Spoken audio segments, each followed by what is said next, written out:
Assalaamu calaykum khayr sharafta meel walba aad joogtiin kusoo dhawaada walaalkiin Cabdisalaam Janaal halkan maanta waxaa idin kaga soo gudbinaa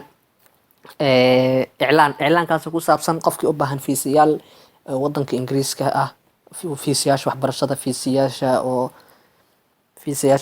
fiisiyaasha oo caafimaadka fiisaha dalxiiska iyo booqashada qofkii u baahan intaasoo fiisiyaal hadda kadib waxaan u haynaa in aan la xiriiri karno immigrationka xiriir la leenahay oo si fudud lagugu soo dhameynayo fiisahaaga ayagoo ay kaa saacidayaan looyaro ku takhasusay kana shaqeynaya muddo 40 sano ku dhawaad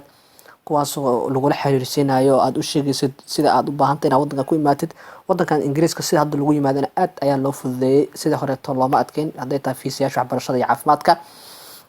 marka waxaan kaa saacideynaa haddaba alla idmo in aan looyaradaasi kula xiriirino also wax badanna kaama qaadanayaan oo waqti baynu kaa qaadanayso ugu badnaan 3 bilood ugu yaraana 2 bilood iyo bar ay kaa maqnaanaysaa fiisahaaga marka lagu dalbo oo safaaradda ballanta aad tagtid oo faraha lagaa soo qaado indhaha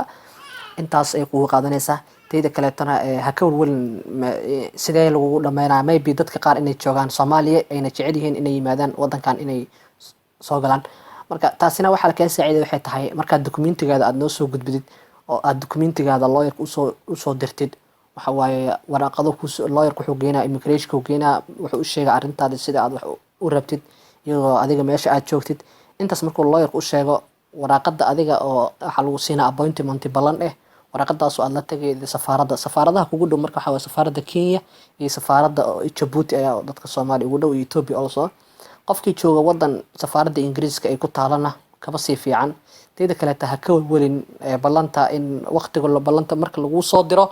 in adigana aad ka gaari weydad adaa waqtiga sheeganaysid oo dhaheydid ballanta safaaradda aan ku tagayo maalinkaas iyo maalinkaas laga dhigo sidaas safaaradda ku tagaysaa safaaradda markaad tagtid waxba su'aalo badan ma lagu weydiinayo kaliya waxa laga qaadaa faraha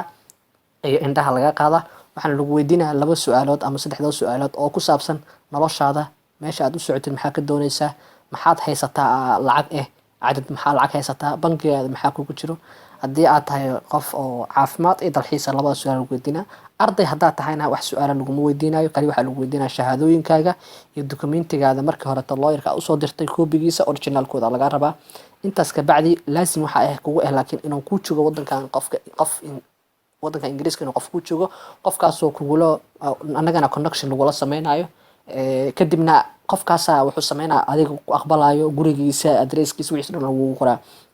ana ka walwalinteeda kaleeto in aad weydid qof ku turjumo waxaan haysanaa turjumayaal qatar oo luqadda kugula hadlaya haday tahay luqadda Carabiga iyo haday tahay luqadda Ingiriiska labadaba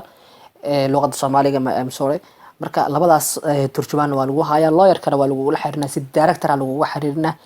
waxaan ku rajeynaa guul wixii macluumaadan waxay kala soo xiriir kartaa kanaalkayga waqti aad u baahan tahay macluumaad dheeri haddaad u baahan tahay waxaan kugula xiriirinaynaa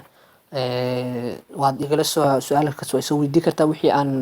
aniga aan ka warhayna waxaan ugu gudbinaa lawyer-ka oo aan wada shaqeyn hadda naga dhaxeeyo immigration-ka marka waxaan ku rajeynaa guul iyo gobonimo Ilaahay subxaanahu wa ta'aala inuu idin fududeeyo idinkan ku guuleysatiin thank you so much bye bye